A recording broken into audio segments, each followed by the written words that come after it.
বহুদিন পর আবার টিভির পর্দায় অর্থাৎ সিরিয়ালে ফিরছেন অভিনেতা কাঞ্চন মল্লিক।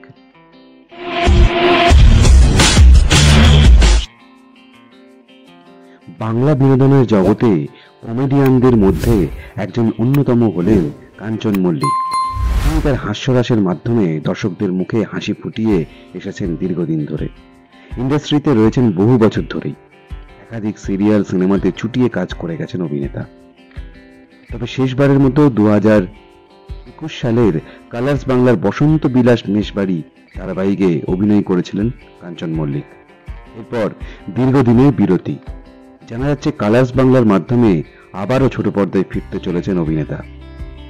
কালার্স বাংলায় শুরু হয়েছে টেলি সিরিজ, আর এক একটি সিরিজে থাকবে 100 দিনের এপিসোড। সম্প্রতি প্রথম সিরিজের শুটিংও শুরু হয়ে গেছে।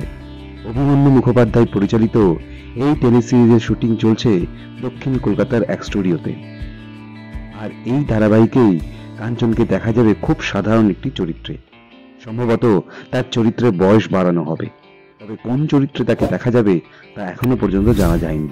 এছাড়াও এই ধারাবাহিকে অভিনেতা অর্পণ ঘোষাল সহ থাকছেন একাধিক অভিনেতা অভিনেত্রীরাও। তবে এবার ছোট পর্দায় নতুন চরিত্রে কতটা মন জয় করতে পারবেন কাঞ্চন মল্লিক, সেটাই দেখবার। বাংলা ধারাবাহিকের সমস্ত রকম আপডেট পেতে আমাদের এই চ্যানেলটি শেয়ার করুন, লাইক করুন এবং সাবস্ক্রাইব করুন।